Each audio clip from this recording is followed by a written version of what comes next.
Hello friends, class 10 CBSE Hindi B का ये question paper है सेट। आप यहाँ पर देख सकते हैं जिसके मल्टीपल चॉइस क्वेश्चन आप सॉल्व कर रहे हैं।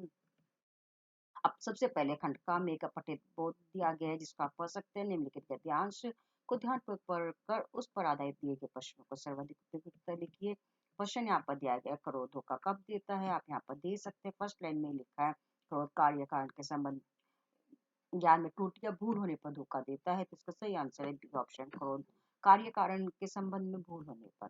सेकंड, गद्यांश के मूल भाव को व्यक्त करने वाला कथन कौन सा है? उचित विकल्प चुनकर लिखिए। जो फर्स्ट ऑप्शन है यहाँ पर बुद्धि विवेक की भावना मन विचारों पर अंकुश लगाते हैं, ये सही है। सेकंड, दुखदाता की शक्ति का विचार किए बिना के लिए बिना मुक्ता, ये भी सही है। दो ऑप्शन सही है, इसमें सी में फर्स्ट और सेकंड तो सही है। ये हमारा करेक्ट आंसर है, सी ऑप्शन। नेक्स्ट, निम्नलिखित कथन और कारण को ध्यान से पढ़िए और सर्वाधिक उपयुक्त विकल्प का चयन कीजिए।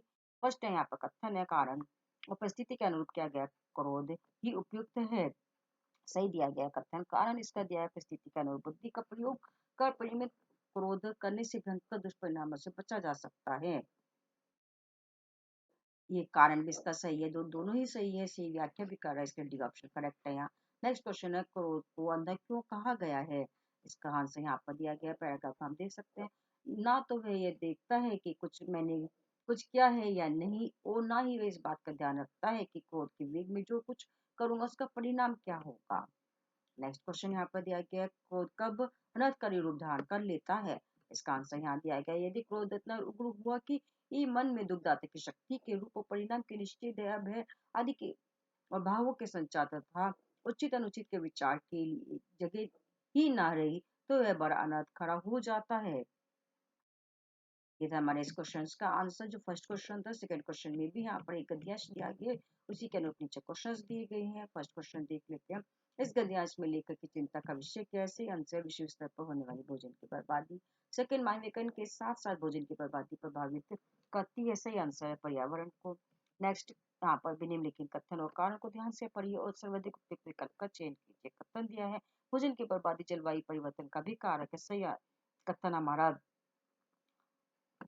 गलत है। भूमि पर फेंका गया भोजन तेरी मात्रा में ग्रीन हाउस गैसों का उत्सर्जन करता है, ये भी गलत है। दोनों ही कथन का कारण दोनों ही गलत है यहाँ पर, ये ऑप्शन सही है। नेक्स्ट है, भोजन की बर्बादी पर्यावरण को किस प्रकार क्षति पहुंचाती है, इसे किस प्रकार कम किया जा सकता है। इसका सही आंसर है,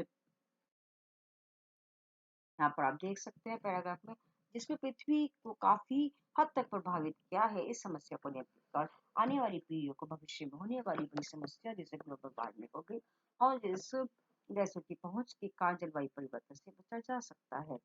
नेक्स्ट क्वेश्चन यहाँ पर दिया गया है, भोजन की बर्बादी से आप क्या समझते हैं, इसके क्या कारण है।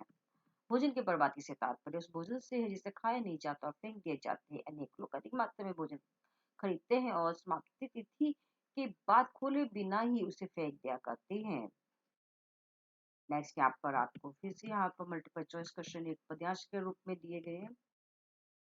थोड़ा सा यहाँ पर नीचे आएंगे, ठीक है। यहाँ पे एक गद्यांश दिया गया है, इसके आधार पर भविष्य के क्वेश्चन है। ये आपकी बुक से पैराग्राफ है। यहाँ पर क्वेश्चन है, हेडमास्टर साहब और उनकी मदर जी का उदाहरण यहाँ किस उद्देश्य से दिया गया है, सही आंसर है छोटे भाई को जीवन में अनुभव का महत्व बताने के लिए, सही आंसर है हेडमास्टर साहब की डिग्री यहाँ से यहाँ बेकार हो गई। कथन में यहाँ से क्या अभिप्राय है, सही आंसर कर्जदारों के प्रबंध में। नेक्स्ट, एमए है कि नहीं और यहाँ के नहीं ऑक्सफोर्ड के, इस कथन से किस बात का कटाव किया गया, हेडमास्टर साहब के बहुत अधिक शिक्षित होने पर भी, इसका करेक्ट आंसर है।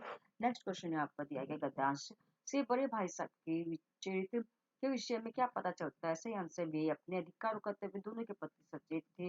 नेक्स्ट क्वेश्चन यहाँ पर है, निम्नलिखित कथनों का को ध्यान से पढ़िए और सर्वाधिक उपयुक्त विकल्प का चयन कीजिए। कथन है, मेरे देखते तुम बेड़ा ना चलने पाओगे, और कारण दिया गया छोटे भाई की देखभाल करना बड़े भाई की जिम्मेदारी। दोनों ही सही है, इसकी सही व्याख्या भी करा, इसलिए सी ऑप्शन सही है।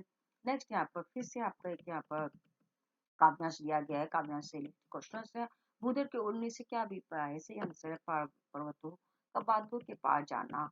नेक्स्ट है, भूदर किसके पंख लगाकर उड़ गए, सही आंसर है बादलों के। नेक्स्ट है, अवरेश शेष रह गए निर्झर का आशय है, सही आंसर केवल झरनों की ध्वनि शेष रह गई।